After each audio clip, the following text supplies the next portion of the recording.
গতকাল ছিল সপ্তম দফা নির্বাচন ভারতবর্ষের বুকে। আর এই সপ্তম দফা নির্বাচন প্রক্রিয়া সমাপ্তির সাথে সাথেই ভারতবর্ষের লোকসভা নির্বাচনের যে নিঘণ্ট 543টা লোকসভা কেন্দ্রের সম্পূর্ণ নির্বাচন প্রক্রিয়া সম্পন্ন হলো। কালকে সন্ধে 6টায় নির্বাচন প্রক্রিয়া সমাপ্ত হওয়ার পরেই নির্বাচন বিধি অনুযায়ী ঠিক 6:30 থেকেই বিভিন্ন মিডিয়া, বিভিন্ন সংবাদ মাধ্যম, বিভিন্ন বিশিষ্ট রাজনৈতিক ব্যক্তি, বিশিষ্ট রাজনৈতিক পরিসংখ্যানবিদ, বিভিন্ন ভোট কৌশলীরা এই নির্বাচনের ফলাফল কী হতে পারে তার আগাম সমীক্ষা মানুষের সামনে উপস্থাপনা করে চলেছেন। বাস্তবিকই দীর্ঘদিন ধরে অর্থাৎ 7 দফা নির্বাচন, এই 44টি দিন বিভিন্ন ভাগে ভাগ করে 7 দফা নির্বাচন হয়েছে সারা ভারতবর্ষের বুকে। কেন? আগামী দিনে ভারতবর্ষকে কোন রাজনৈতিক দল শাসন করবে, কোন রাজনৈতিক দল আগামী দিনের ভারতবর্ষকে অর্থনৈতিক, সামরিক, সামাজিক এবং সামগ্রিক উন্নতির পথে নিয়ে যাবে, তার জন্য ভারতবর্ষের 140 কোটি মানুষ তার মতদান করেছে বা রায়দান করেছে। সেই রায়দান কি হচ্ছে সেটা আমরা জানতে পারবো আগামী 4 জুন, যেদিন ভোট গণনা হবে। কিন্তু তার আগে উৎসুক মানুষ যারা ভোট দিয়েছেন, যারা বিভিন্ন রাজনৈতিক দলের কর্মী, সমর্থক, নেতা, তাদেরও তো একটু জানার ইচ্ছে থাকে আগাম যে কি হতে চলেছে বা কি হবে, সামনের দিনটা কার জন্য। আর সেই কারণেই এই সমীক্ষাগুলো আমরা দেখতে পাচ্ছি বা দেখছি বা উৎসাহ দেখাচ্ছি এটা দেখার বা এটা নিয়ে আলোচনা করার। তা আমি ভোটের আগে বা ভোটের চলাকালীন সময়ে বিভিন্ন সময়ে বিভিন্ন রাজনৈতিক কথা বলেছি, আলোচনা করেছি। আমার নিজস্ব রাজনৈতিক মতাদর্শকে প্রতিষ্ঠিত করার জন্য আপনাদের সামনে এসেছি। কিন্তু না, আজ যেটা আমি করব সেটা হচ্ছে ভোট সমীক্ষা। আমি কোনো দিগ্গজ রাজনৈতিক বিশেষজ্ঞ নই, কোনো ভোট প্রকৌশলীও নই, কোনো ভোটের পরিসংখ্যানবিদও নই। আমার ব্যক্তিগত অভিজ্ঞতা, মানুষের সাথে কথা বলা, ভারতবর্ষের সামগ্রিক পরিস্থিতি নিজের বিবেক এবং বুদ্ধি সত্তা দিয়ে বিবেচনা করে, বলতে পারেন নিজস্ব কিছু টেকনিক বা নিজস্ব কিছু অঙ্ক, সেই অঙ্ক মিলিয়ে আপনাদের সামনে উপস্থাপনা করতে চলেছি। প্রথমত আসি যে গতকাল 6:30 থেকে বিভিন্ন মিডিয়া বা বিভিন্ন ব্যক্তিবর্গ, বিভিন্ন বিশিষ্ট মানুষজন তাদের মতামত প্রকাশ করেছে কি হতে পারে বাংলার ক্ষেত্রে অর্থাৎ রাজ্যের ক্ষেত্রে এবং কি হতে পারে সারা ভারতবর্ষের ক্ষেত্রে। এবং 95% বললে ভুল হবে, 97% ক্ষেত্রে বিভিন্ন মিডিয়া বা বিভিন্ন বিশিষ্ট মানুষ বা বিভিন্ন লোকজন যে সমীক্ষা বা যে ভোট পরিসংখ্যান বা যে আগাম ভোটের ফল তারা জানিয়েছেন তাতে দেখা যাচ্ছে যে আগামী 5 বছরের জন্য ভারতীয় জনতা পার্টি অর্থাৎ মোদির নেতৃত্বাধীন যে সরকার বিগত 10 বছর সমস্ত ভারতবর্ষকে শাসন করেছে, তিনি আবার বিপুল জনসমর্থন নিয়ে ভারতবর্ষের ক্ষমতায় আসছেন আগামী 5 বছরের জন্য। এবং সেই সাথে বাংলার 42টি আসন, যে 42টি আসনে বাংলার শাসক দল কোনো জোট ধর্ম পালন না করে একাই নির্বাচনে লড়েছে, সেই তৃণমূল কংগ্রেস যারা একক সংখ্যাগরিষ্ঠতা নিয়ে আজ বাংলার বুকে এই রাজ্যটাকে শাসন করে চলেছে, তারা এই সমীক্ষায় যেটা দেখা যাচ্ছে যে তাদের ভরাডুবি ঘটছে। অর্থাৎ 2019-এর যে লোকসভা নির্বাচন হয়েছিল সেই নির্বাচনে 42টি আসনের মধ্যে ভারতীয় জনতা পার্টি অর্থাৎ বিজেপি পেয়েছিল 18টি আসন, 18টি লোকসভা আসন, আর শাসক তৃণমূল কংগ্রেস দল 22টি লোকসভা আসন জিততে পেরেছিল। 2টি আসন গেছিল কংগ্রেস দলের পক্ষে। এটা ছিল 2019-এর হিসেব।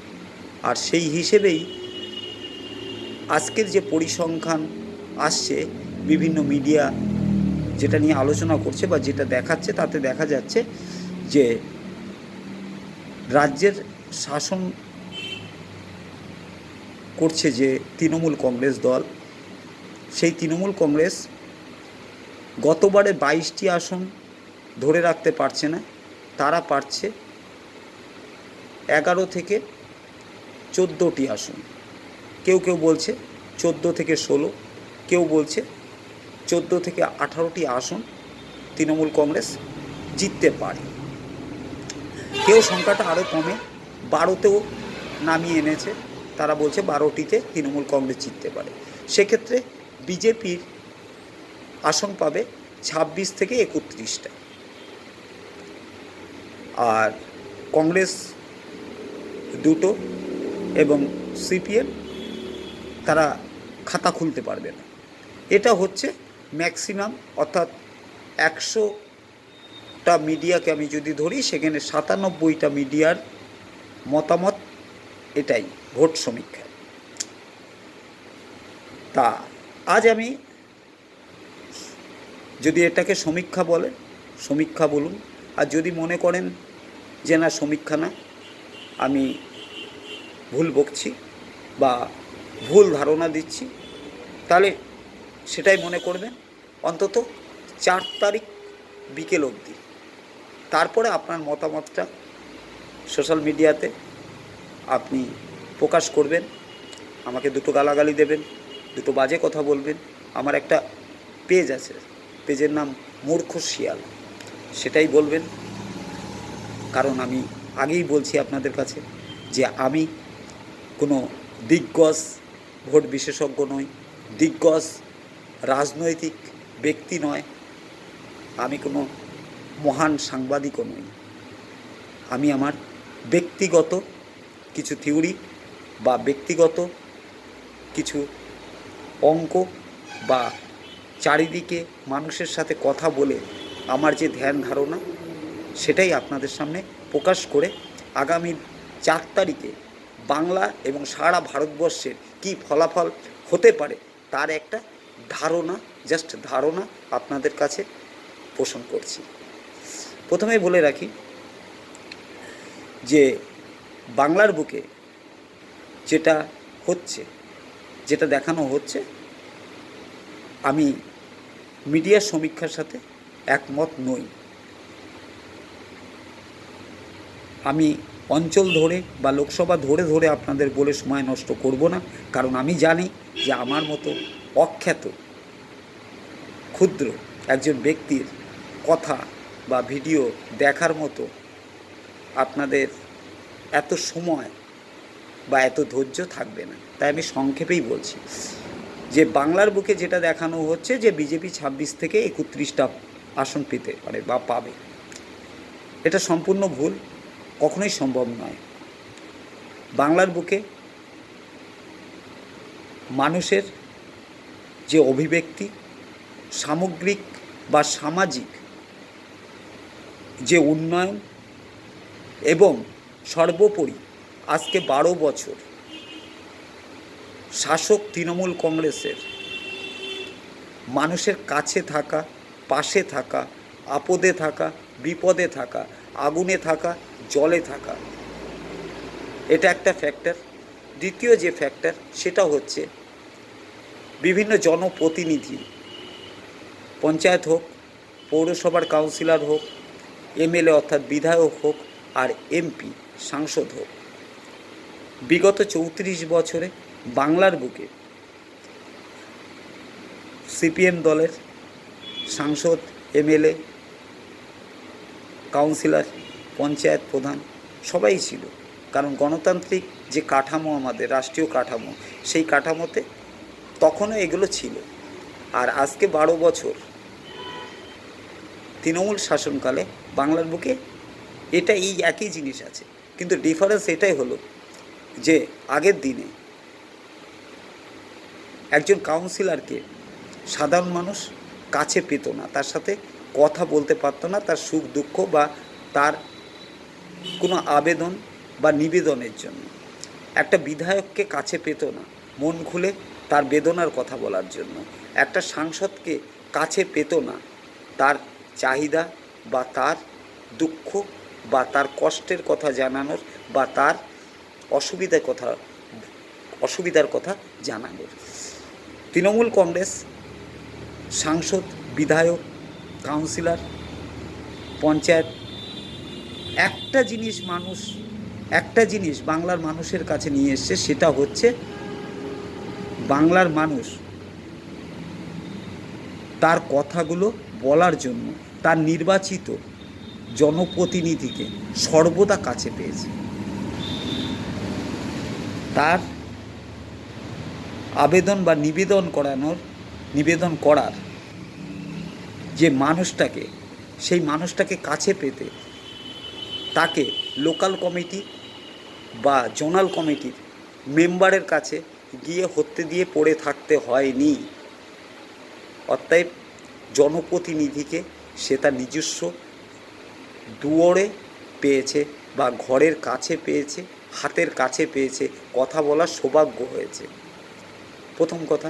দ্বিতীয় কথা হচ্ছে যে মমতা ব্যানার্জি যে 67টা প্রকল্প, সেই 67টা প্রকল্প বাংলার প্রতিটি ঘরে, মানে প্রতিটি পরিবারের কোনো না কোনোভাবে পরিষেবা দিয়ে গেছে। বাংলার কোনো পরিবার বলতে পারবে না যে আমি মমতা ব্যানার্জি বা এই তৃণমূল সরকারের প্রকল্পের কোনো না কোনো প্রকল্প থেকে আমি উপকৃত হইনি বা কোনো প্রকল্প থেকে, সব প্রকল্প থেকে আমি বঞ্চিত হয়েছি। এক্ষেত্রে মমতা ব্যানার্জির সরকার ধর্ম দেখেনি, জাত দেখেনি, রাজনৈতিক দল দেখেনি। কন্যাশ্রী, রূপশ্রী, সমব্যথী, লক্ষ্মীর ভাণ্ডার, সবুজ সাথী, আপামর বাংলার মানুষ পেয়েছেন দলমত নির্বিশেষে। এটা একটা প্লাস পয়েন্ট বাংলার তৃণমূল কংগ্রেস দলের জন্য।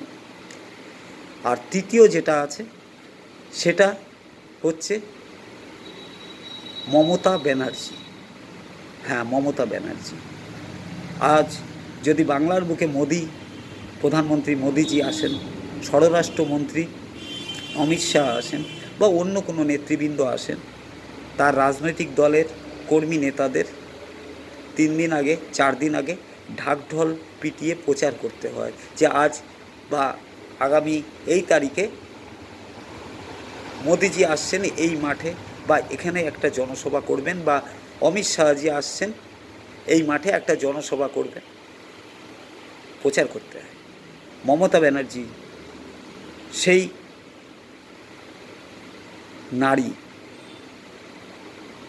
যাকে বাংলার মানুষ মুখ্যমন্ত্রী ভাবে না। মমতা ব্যানার্জিকে দিদি বলে অভিহিত করে বাংলার 15 বছরের ছেলেটা বা মেয়েটা, 40 বছরের লোকটা বা মহিলা, বা 70 বছরের বৃদ্ধা বা বৃদ্ধ সেই মানুষটা, সবার কাছেই মমতা দিদি উনি একটা ব্র্যান্ড। অতএব বাংলার ঘরের মেয়ে মমতা ব্যানার্জি, এটা বাংলার বুকে প্রমাণিত।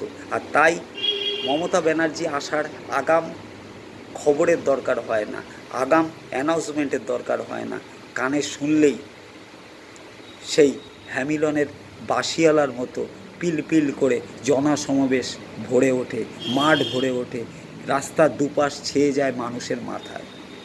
এটা মমতা ব্যানার্জির দীর্ঘদিনের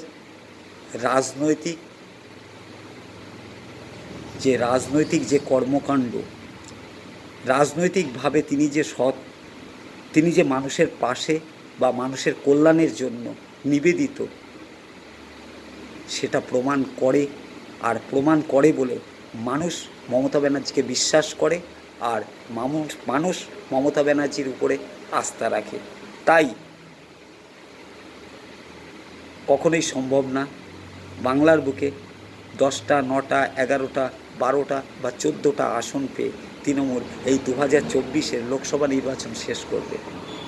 আমার যেটা মতামত, বাংলার বুকে মমতা ব্যানার্জি তৃণমূল কংগ্রেস দল 26 থেকে 31টি আসন পেতে চলেছে। 26 থেকে 31টি, আমি বলছি 26 থেকে 31টি। 26-এর নিচে তৃণমূল কংগ্রেস নামছে না। আর 31 বললাম এই কারণে, 6টি আসন ফ্যাক্টর হবে বাম কংগ্রেসের ভোটের পার্সেন্টেজের উপরে। যদি সেই ক্ষেত্রেও বাম কংগ্রেস তার আশানুরূপ প্রোগ্রেস না করতে পারে, বা আমি যেটা ব্যক্তিগতভাবে আশা করছি, বাম কংগ্রেসের এই 6টি কেন্দ্রের ভোটের যে পার্সেন্টেজ, সেই পার্সেন্টেজের যদি 3% বা 4% বা 5% যদি কম হয়, তাহলে সেক্ষেত্রে 28, 29 বা 30টি আসন বা 31টি আসনও তৃণমূল কংগ্রেস পেতে পারে।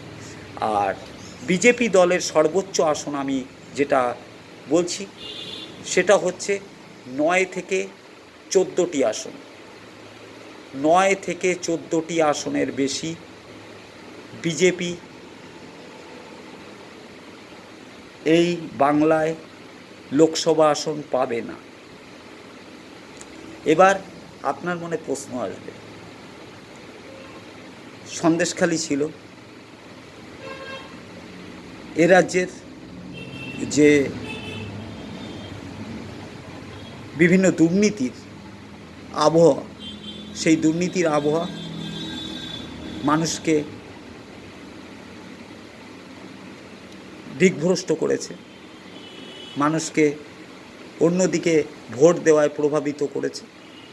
আমি বলবো না। তার কারণ সন্দেশখালির যে প্রসঙ্গটা এসছে, সেই প্রসঙ্গটা একটা ভোটে জেতার রাজনৈতিক কৌশল। আজকের দিনে এই হাইটেক রাজনীতির দিনে অনেকভাবে রাজনীতিটা হয়, শুধুমাত্র ভোট বাক্সের উপরে, বা কি ভোট পড়ল, বা মানুষ কত বেশি একটা দলকে ভোট দিল, বা একটা দলকে কত বেশি সমর্থন করলো, তারপরেই ভোট হবে বা ভোটে যাব বা ভোটের রাজনীতি করব, এটা নির্ভর করে না। আজকের দিনে রাজনীতিটা ভোট হওয়ার 1 বছর 1.5 বছর আগের থেকে গুটি সাজানো হয় কী করে কোন রাজ্যে নির্বাচনটা করতে হবে। এটা বিভিন্ন রাজনৈতিক দল, বিশেষ করে যারা কেন্দ্রে ক্ষমতায় থাকে, তারা ঠিক করে কোন রাজ্যে আমরা উইক আছি, বা আমরা উইক আছি সামগ্রিকভাবে সব জায়গায়, বা আমরা দুর্বল আছি সামগ্রিকভাবে, অতএব ওই জায়গাটা বা ওই রাজ্যটা আমার কিছুটা পসিবিলিটি আছে, যে সেখানে আমার এই যে সমস্ত জায়গায় যে আমি দুর্বল আছি, সেই দুর্বল জায়গাটাকে রিকভার বা দুর্বল জায়গাটাকে আমি সবলতায় ওভারকাম করার জন্য এই রাজ্যটা আমি বেছে নিতে পারি, যেখানে আমি যদি এফোর্ট দিই তাহলে সেখান থেকে আমি হয়তো আমার দুর্বলতার জায়গাগুলোকে আমি ঢাকতে পারি। তা তেমনই একটা রাজ্য হচ্ছে এই বাংলা। তা বাংলাটাকে মোদি শাহ বা মোদিজি, অমিত শাহরা ভেবে নিয়েছিল, বাংলার কিছু ভুইফোড় নেতারা যারা বিভিন্ন সময় তৃণমূল কংগ্রেসের থেকে তারা নাম কামিয়েছেন, নেতা হয়েছেন, তারা যখন বিজেপিতে চলে গেল তখন বিজেপি একটা সম্ভাবনা দেখেছে বাংলার বুকে যে এদেরকে দিয়ে যদি একটা মোক্ষম এফেক্ট দেওয়া যায়, একটা কিছু ঘটানো যায় বাংলার বুকে, যেটা বাংলার প্রতিটি কোণে কোণে মানুষের মনে দাগ কাটবে, মানুষ শাসক তৃণমূলের প্রতি বীতশ্রদ্ধ হবে, এমন একটা ঘটনা ঘটানো চাই। আর তাতে কি হবে, ভোট বাক্সে আমরা গেইন করে যেতে পারি। সেক্ষেত্রে আপাত দৃষ্টিতে আমরা যে হারার বা আমরা যে অন্যান্য রাজ্যগুলোতে যে দুর্বল হয়ে গেছি, সেই দুর্বলতে আমাদের লোকসভা আসন কমবে। এই যে কমা আসনটা, সেটা কিছুটা মেকআপ দেওয়ার জন্য আমরা এই বাংলাটাকে বেছে নিতে পারবো, বাংলা থেকে উঠে আসবে সেই আসনগুলো। আর তারই একটা পরিকল্পনার ফসল হচ্ছে সন্দেশখালী, যেটা আজ থেকে নির্বাচন শুরু হওয়ার 5-5.5 মাস আগে যার চিত্রনাট্য তৈরি হয়েছিল, এবং সেই চিত্রনাট্যের ফল হলো সন্দেশখালী। তা সন্দেশখালী চিত্রনাট্যটা ফ্লপ করে গেল। তার কারণ হচ্ছে সন্দেশখালী, শুধু সন্দেশখালী বসিরহাট লোকসভা জেতার জন্য বিজেপির প্ল্যান ছিল না। সন্দেশখালীটাকে দিয়ে সারা বাংলার আনাচে কানাচে এটা প্রচার করা, এবং প্রত্যেকটা ক্ষেত্র বাংলার শুধু সন্দেশখালী উত্তপ্ত হবে এটা জেনে সন্দেশখালী করা হয়নি।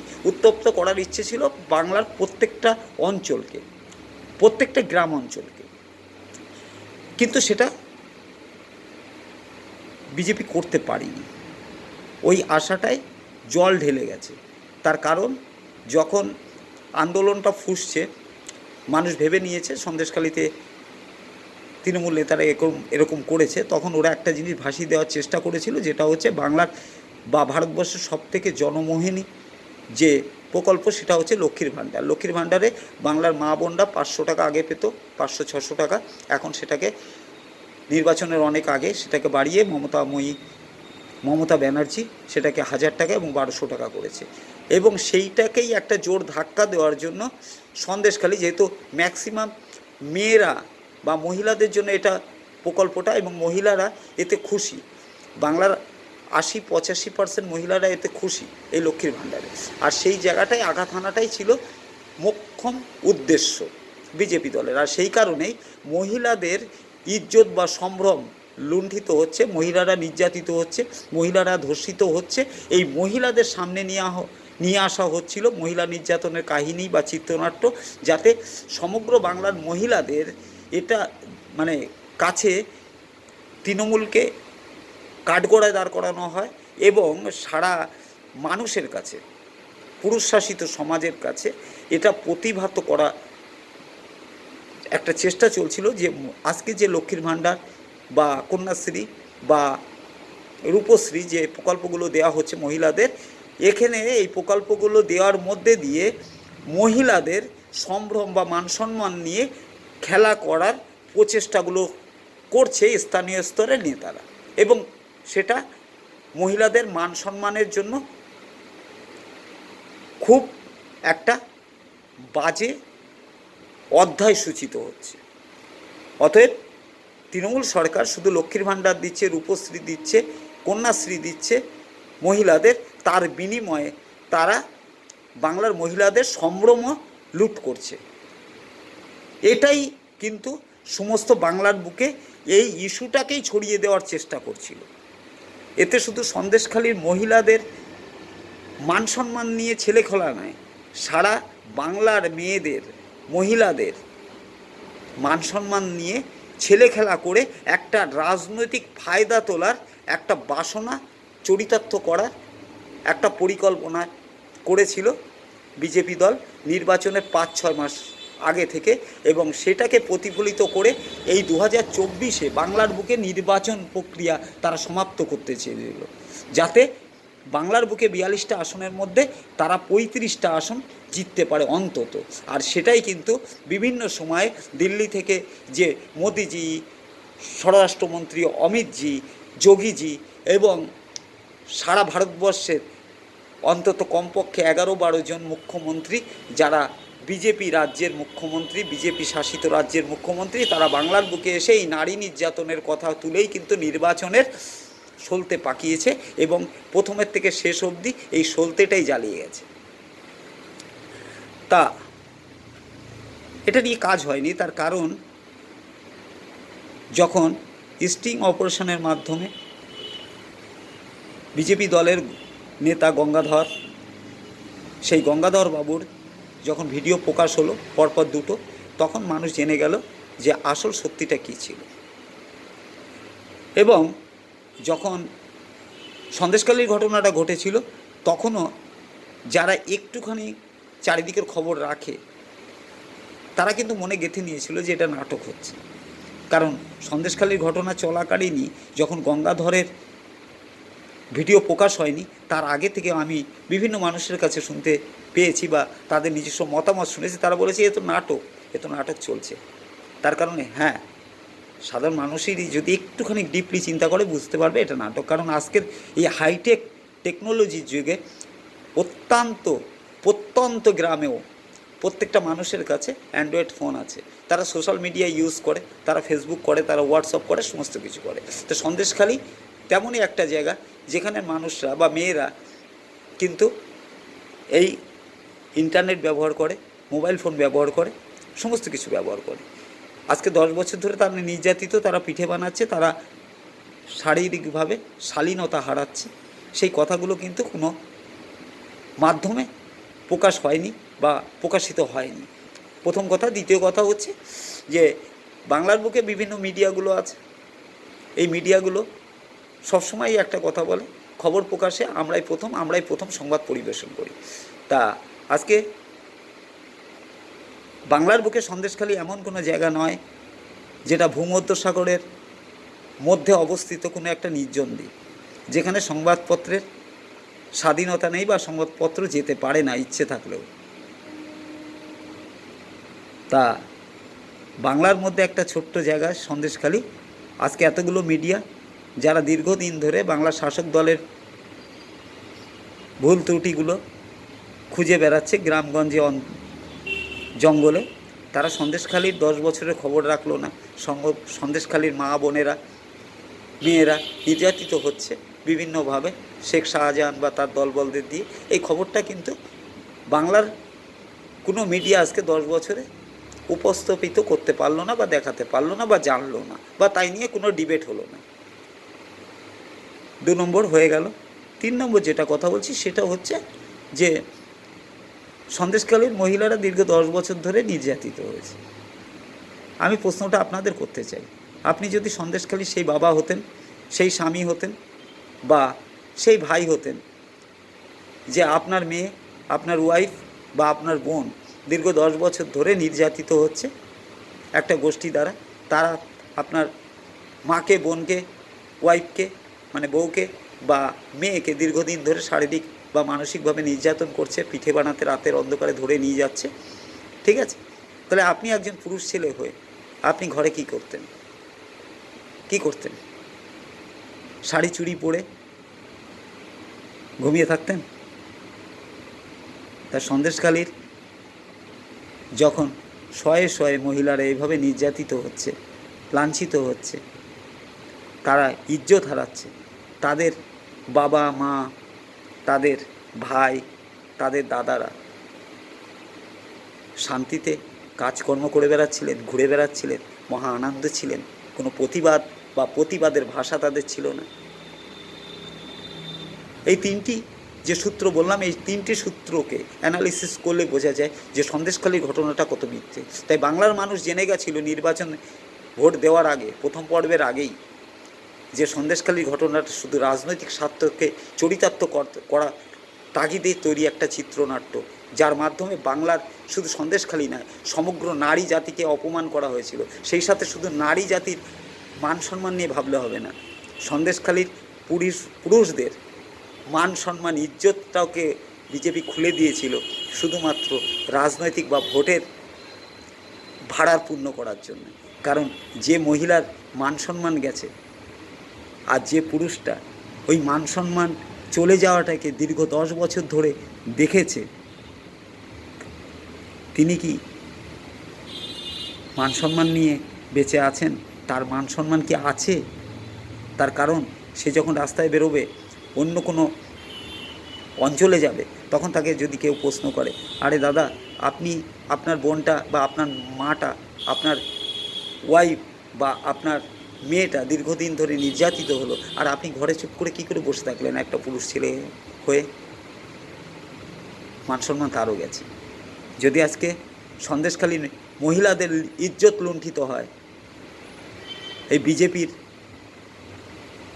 ভোটকামী রাজনীতির জন্য, তাহলে তারা এই ভোটকামী রাজনীতির জন্য তারা সন্দেশখালীর প্রত্যেকটা পুরুষ ছেলেরও কিন্তু ইজ্জত লুটে নিয়েছে।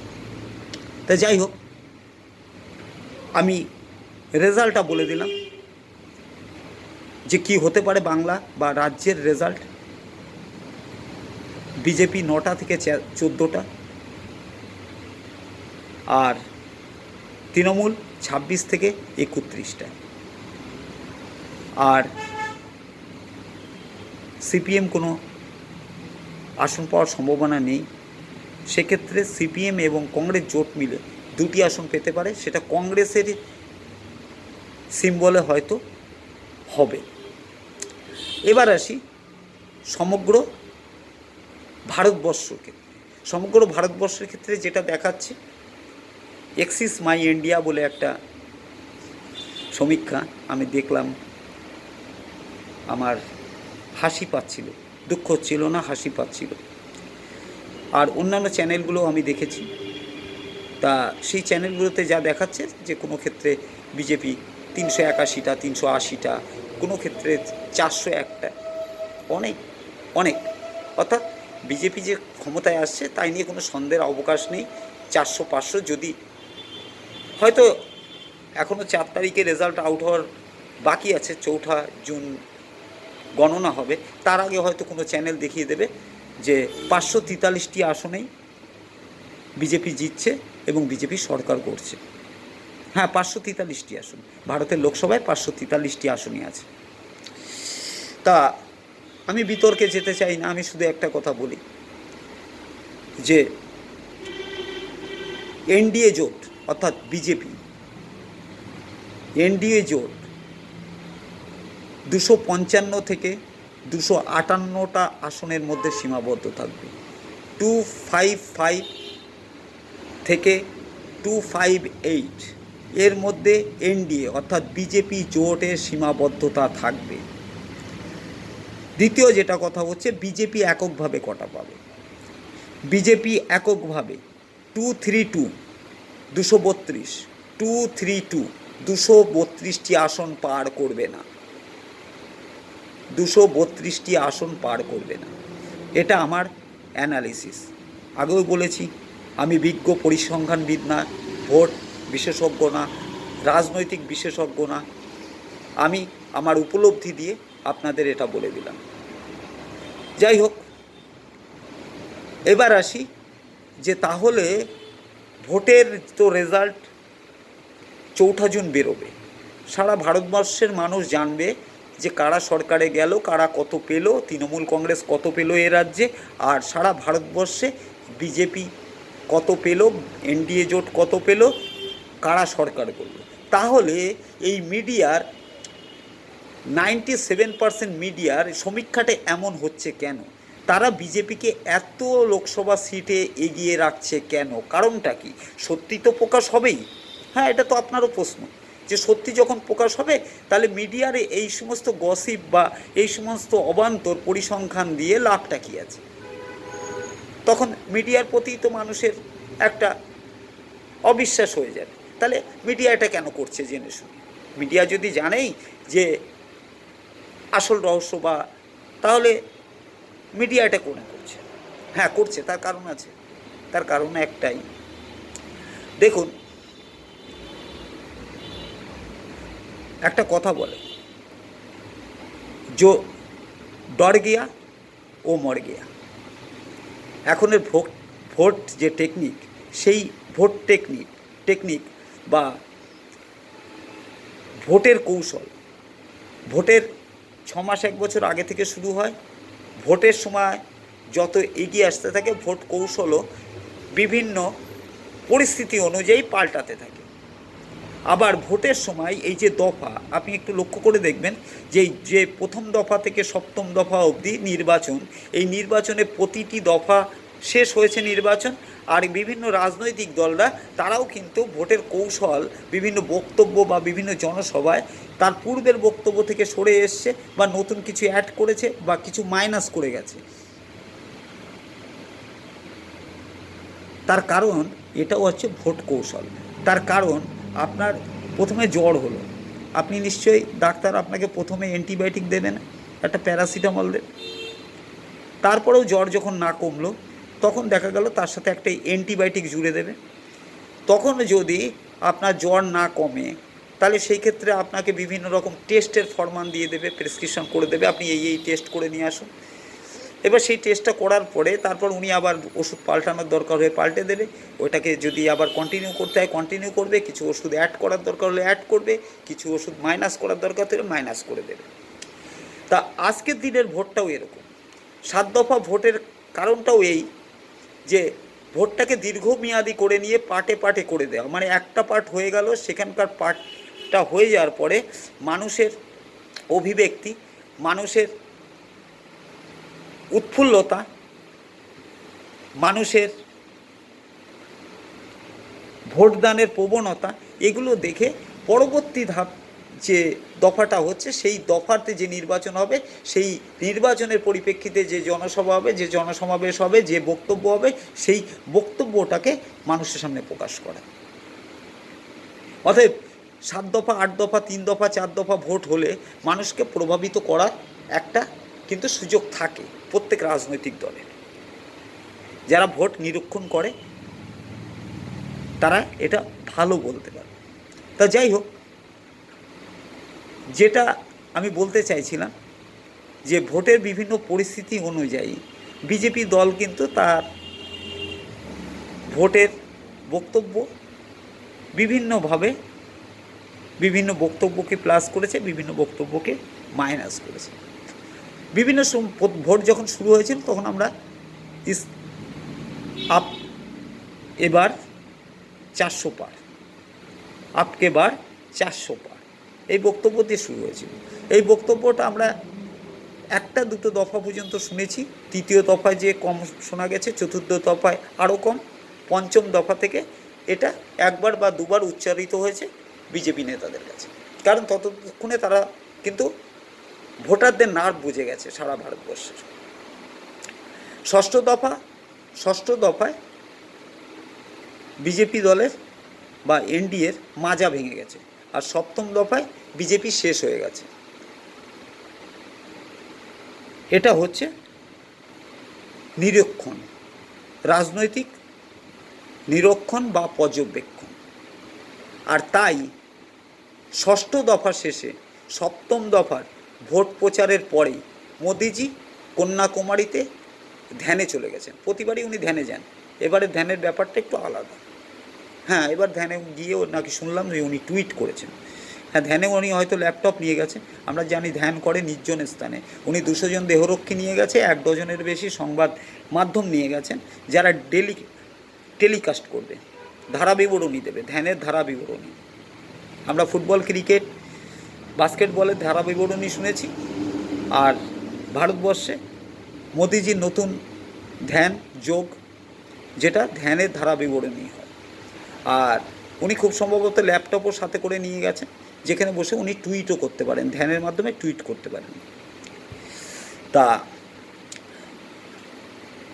6ষ্ঠ দফায় এসে 7ম দফা প্রবেশ করার আগে মোদিজি নিজেকে ভগবান, অর্থাৎ তিনি বলেছেন তিনি বায়োলজিক্যাল জন্ম হয়নি ওনার, ওনার মা যখন মারা গেছে তারপরে ওনার আত্ম উপলব্ধি হয়েছে যে উনি ঈশ্বর প্রেরিত, অর্থাৎ ঈশ্বরের দূত। ঈশ্বরের দূত মানে তো ভগবান। ঈশ্বর যাকে পাঠান তাকে তো ভগবান হিসেবেই পাঠান। তার মানে উনি নিজেকে স্বঘোষিত ভগবান প্রতিষ্ঠিত করতে চেয়েছেন। তার কারণ তিনি বুঝে গেছেন যে বিজেপি আর ক্ষমতায় নেই, আর বিজেপি যদি ক্ষমতায় থাকেও তাহলেও মোদিজি আর আগামী দিনে দিল্লির ক্ষমতায় নেই বা দিল্লির প্রধানমন্ত্রী নেই, এটা তিনি 100% বুঝে গেছেন। তাই প্রথমে যখন তিনি 2014-তে এসেছিলেন তখন চাওয়ালা ছিলেন, যে উনি চাওয়ালা মোদি। তারপরে উনি কি হলেন? চৌকিদার মোদি। তারপরে উনি কি হলেন? তারপরে উনি হয়ে গেলেন ভিক্ষুক মোদি। ভিক্ষুক মোদি, যিনি 35 বছর ভিক্ষা করে খেয়েছেন, ক্ষমতায় না থাকলে ঝুলি নিয়ে চলে যাবেন, এটাই তার বক্তব্য ছিল। তা আজকে 2024-এর নির্বাচনের শেষ দুপর্বে তিনি হয়ে গেলেন ভগবান প্রেরিত দূত, অর্থাৎ দেবদূত। আর দেবদূত মানে ভগবান। তার মানে 140 কোটি মানুষের দেবতার স্থান তিনি নিতে চাইলেন। তিনি স্বঘোষিত ভগবান। তিনি ভগবান হতে চাইলেন সারা ভারতবর্ষের মানুষের কাছে। কেন? কারণ একটাই, আজকে 10 বছর ভারতবর্ষ শাসনকালে তিনি তার কোনো প্রতিশ্রুতি তিনি রাখতে পারেননি। বিজেপি দল, কেন্দ্রের বিজেপি দলটা দুর্নীতিগ্রস্ত। 38 জন গুজরাটি বা বিভিন্ন শিল্পপতিরা দেশের মানুষের টাকা লুট করে বিদেশে পালিয়ে গেছেন। এই চৌকিদার তাদেরকে আটকাতে পারেনি। ইলেকট্রো বন্ড থেকে তিনি যাদের কাছ থেকে এই বিজেপি দলটা টাকা নিয়েছিল প্রত্যেকের বিরুদ্ধে বা অধিকাংশর বিরুদ্ধে ইডি বা সিবিআই রেড হয়েছিল। আর ইডি সিবিআই রেড হওয়ার পরেই তাদের যে মুনাফা, তারা যে টাকা লাভ করে বছরে, তার থেকে অনেক বেশি টাকা তারা ইলেকট্রাল বন্ডের মাধ্যমে বিজেপি দলকে প্রদান করেছিল।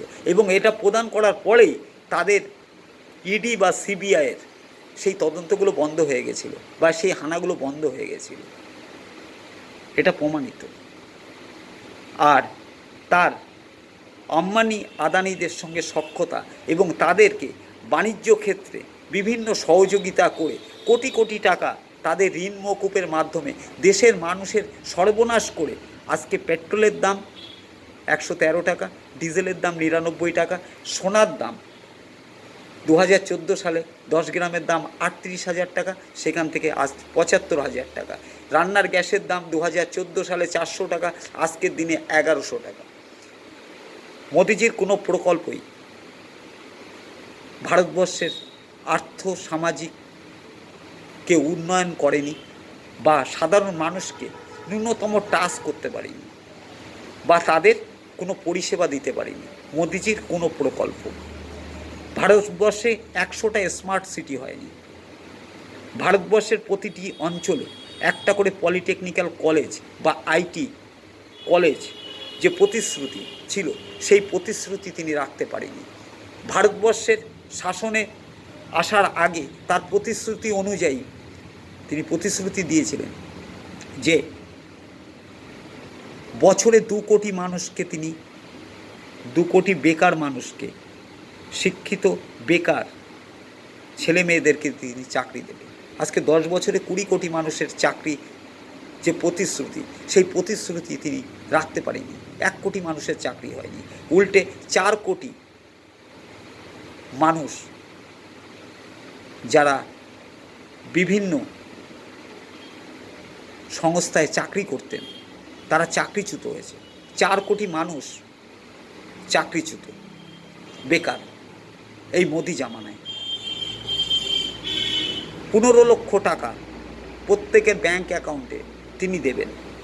ওনার প্রতিশ্রুতি ছিল যে বিদেশ থেকে যত কালো টাকা সরকারে আসার 15 দিনের মধ্যে তিনি উদ্ধার করবেন, উদ্ধার করে প্রত্যেকের ব্যাঙ্ক অ্যাকাউন্টে 15 লক্ষ টাকা করে তিনি দিয়ে দেবেন। রাখতে পারেননি, একটা কালো টাকা তিনি বিদেশ থেকে নিয়ে আসতে পারেননি, আর জনগণের অ্যাকাউন্টে 15 লক্ষ টাকা তো দূরের কথা, 15 টাকা উনি দিতে পারেননি। কালো টাকা উদ্ধার বা কালো কারবারিদের এই কালো ব্যবসা বন্ধের জন্য তিনি নোট বাতিল করেছিলেন। এই নোট বাতিলে সারা ভারতবর্ষের জনসাধারণ দীর্ঘ 4 মাস ব্যাংকের সামনে শীত রোদ্দুর বর্ষায় লাইন দিয়ে, ভিখারির মতো লাইন দিয়ে দাঁড়িয়ে টাকা আরোহণ করেছিল। 147 জন মানুষ, নিরীহ মানুষ, তারা রোদ্দুর জলে পরিশ্রান্ত হয়ে মৃত্যুবরণ করেছিলেন এই নোটবন্দিতে। সব দায় কিন্তু নরেন্দ্র মোদী এড়াতে পারেন না, প্রধানমন্ত্রী এড়াতে পারেন না। তাই এবারের ইলেকশনে 400 পারের সাথে সাথে তাকে গ্যারান্টি দিতে হয়েছিল। গ্যারান্টির মাদুলি বিক্রি করতে তাকে জনসভা করতে হয়েছিল। তিনি বলেছিলেন এটা মোদির গ্যারান্টি, নট বিজেপির গ্যারান্টি। আমরা জানি ব্যক্তির চেয়ে দল বড়, দলের চেয়ে দেশ বড়। মোদি ব্যক্তি, উনি নির্বাচন, একটু আপনারা পর্যবেক্ষণ করলে বুঝতে পারবেন উনি নির্বাচনে যে জনসভাগুলো করেছেন, প্রত্যেকটা জনসভায় বা প্রত্যেকটা বক্তব্যে আপনারা যদি ভালোভাবে একটুখানি নিরীক্ষণ করবেন, উনি কিন্তু বিজেপি দলটাকে হাইলাইট করেননি। উনি চিরদিনই, এটা ঠিক যে উনি চিরদিনই অহমিতায় বিশ্বাসী, আমিত্বে বিশ্বাসী। উনি নিজেকে হাইলাইটস করে, দলের থেকে নিজেকে বেশি গুরুত্ব দেন। তাই উনি কথায় কথায় বলতে এটা মোদির গ্যারান্টি, এটা মোদির গ্যারান্টি। আরে বাবা, বিজেপি দলটা না থাকলে মোদির কী গুরুত্ব আছে? বিজেপি দলটা আছে বলে মোদির গুরুত্ব আছে। বিজেপি দল নেই, মোদি নেই। কিন্তু না, উনি সর্বদা প্রত্যেকটা জায়গায় একটা কথা, এটা মোদির গ্যারান্টি, আমি পিএম মোদি। কথাগুলো বলবেন আমি মিথ্যে বলছি না সত্যি বলছি। অতএব উনি দলকে ছোট করেছেন, নিজেকে বড় করেছেন, মানুষের কাছে নিজেকে হাইলাইটস করেছেন। আর সেই হাইলাইটসটা করতে করতে উনি যখন দেখেছেন যে মানুষের কাছে ওনার বিশ্বাসযোগ্যতা নেই, ওনার জনপ্রিয়তা উনি হারিয়েছেন আগে যা ছিল, ঠিক তখনই 2 দফার আগে ওনার আত্ম উপলব্ধি হয়েছে যে ক্ষমতায় আমি নেই, কিন্তু ভারতবর্ষের মানুষের কাছে আমাকে অপদস্থ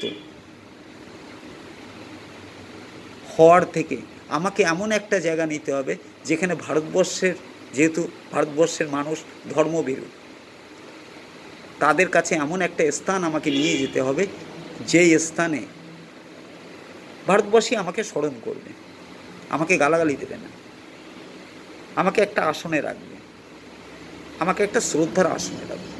তাই তিনি একটা জুমলা নাটকের অবতারণা করলেন যে উনি বায়োলজিক্যাল জন্ম ওনার হয়নি, উনি বিধাতার সৃষ্টি বা বিধাতা প্রেরিত দূত ভগবান। অর্থাৎ 140 কোটি মানুষ ওনাকে ভগবান হিসেবেই মেনে যাক বা মানুক। এবার আপনাদের কাছে প্রশ্ন যে আপনারা কি এটা মানতে পারলেন? সারা পৃথিবীর মধ্যে অনেক শক্তিধর রাষ্ট্রনেতা বিভিন্ন সময় বিভিন্ন দেশ চালিয়েছে। আমাদের ভারতবর্ষে অনেক শক্তিধর রাষ্ট্রনেতা এই দেশটাকে চালিয়েছে, কিন্তু আমার মনে পড়ে না বা আমার জানা নেই যে পৃথিবীর কোনো রাষ্ট্রনেতা নিজেকে ভগবান বলে ঘোষণা করেছে। যাই হোক, এই ঘোষণার মধ্যে দিয়ে ওনার যে রাজনৈতিক দীনতা, সেই দীনতার প্রকাশ পেয়েছে। অতএব উনি বুঝে গেছেন যে দিল্লির ক্ষমতা 2024-এ ওনার জন্য নয়। আজকে বিজেপি যদি ক্ষমতায়ও আসে কোনো কারণে, হ্যাঁ কোনো কারণে, এই কথাই বলছি, আপনি বলবেন একটু আগে আমি বলেছি 232 পার হবে না, আর আজকে এখন বলছি যে ক্ষমতায় বিজেপি আসতে পারে যদি আসে, এটা বলছি আমি, হ্যাঁ বলছি এই কারণে। তার কারণ একটা ব্যাকগ্রাউন্ডের উপরে মানুষ বলে বিজেপির কাছে ইলেকট্রো বন্ডের 6,500 কোটি টাকা আছে, যেটা ভারতবর্ষের অন্য কোনো রাজনৈতিক দলের কাছে নেই। এটা হচ্ছে সুপ্রিম কোর্টের নথি অনুযায়ী 6,500 কোটি টাকা। অলিখিত কত টাকা আছে সেটা বিজেপি নেতৃত্বই জানে, সেটা মোদিজি জানে, অমিত শাহজি জানে, ঠিক আছে, সেটা আমার জানার কথা নেই। তা 2019-এর পর থেকে আজকে 2024 অবধি যতগুলো রাজ্যে নির্বাচন হয়েছে এই 5 বছরের মধ্যে কোনো জায়গায় বিজেপি জেতেনি, কিন্তু সরকার গড়ার যে প্রক্রিয়া, সেই প্রক্রিয়ায় বিজেপি ছিল, অনেক অংশে সরকার গড়েওছে, তারা হেরে গিয়েও সরকার গড়েছে। অনেক রাজ্যেই তারা মুখ্যমন্ত্রী তারা তৈরি করেছে তাদের নিজের দলে, মানুষের ভোটে না জিতেও। কী করে হলো? তার কারণ বিজেপি কালচারটাই এই যে আমি ভোটে জিতবো না, কিন্তু আমি সাংসদ বা বিধায়ক কিনতে আমি পারি, কারণ সেই ক্ষমতা আমার আছে, সেই কৌশল আমার জানা আছে। তার কারণ বিভিন্ন সময় বিভিন্ন দলের দলবদল আপনারা দেখেছেন, নির্বাচন ছাড়াও কোনো পপুলার বা জনপ্রিয় কোনো দলের সাংসদ বা বিধায়কের বাড়িতে ইডি বা সিবিআই হানা হলো, 2বার 3বার 4বার হলো, হওয়ার পরে তারপরে একদিন দেখা গেল সেই বিধায়ক বা সাংসদ পদ্ম ফুলের পতাকা হাতে নিয়ে জেপি নাড্ডা বা অমিত শাহর হাত ধরে বিজেপি দলে জয়েন করলেন। পরদিন থেকে দেখা গেল যে ওনার সিবিআই আর ইডির কোনো রকমের কোনো কেস নেই, বা ইডি সিবিআই তার বাড়িতে হানা তো দূরের কথা, তাকে জিজ্ঞাসাবাদও করে না। তাই এটা আমরা দেখে আসছি, এটা শুধু বাংলার ক্ষেত্রে না, সারা ভারতবর্ষের প্রত্যেকটা রাজ্যের ক্ষেত্রে হয়েছে, প্রত্যেকটা রাজ্যের ক্ষেত্রেই এটা হয়েছে। যে যার একটু পপুলারিটি বেড়েছে, বা যে রাজ্যের মুখ্যমন্ত্রী বা কোনো মন্ত্রী যখন একটু বিজেপি সম্বন্ধে কঠোর হচ্ছে বা বিজেপির প্রতি আক্রমণাত্মক হচ্ছে, তখন তাকে ইডি বা সিবিআই দিয়ে তাকে রেড করিয়ে তার উপরে চাপ সৃষ্টি করে ব্যাকডোরে তাকে বিজেপির পতাকা ধরিয়ে দিয়ে তাকে বিজেপির সদস্য করা হচ্ছে। এবং মোদি যে ওয়াশিং মেশিন, মোদি ব্র্যান্ডের যে ওয়াশিং মেশিনটা ভারতবর্ষে আজকে 10 বছর ধরে খুব পপুলার, ওই ওয়াশিং মেশিনে তাকে শুদ্ধ করে তাকে বিজেপির নেতা তৈরি করে দিয়ে একটা বড় দায়িত্ব দিয়ে যা খুশি করার স্বাধীনতা দিয়ে দেওয়া হচ্ছে, যা খুশি করার। আমি কোড অ্যান্ড আনকোড বলছি, পুলিশকে গালাগালি দাও, মন্ত্রীকে গালাগালি দাও, অশ্লীল বাক্য বলো, যা খুশি করো, বিজেপি এই অনুমতিটা দিয়ে তাকে মার্কেটে ছেড়ে দিচ্ছে বা রাজনৈতিক আসরে ছেড়ে দিচ্ছে।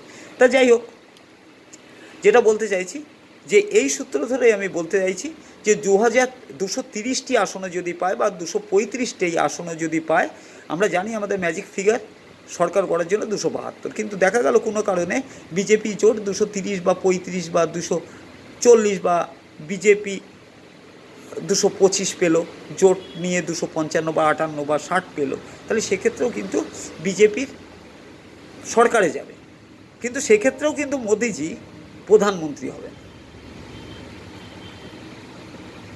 কারণ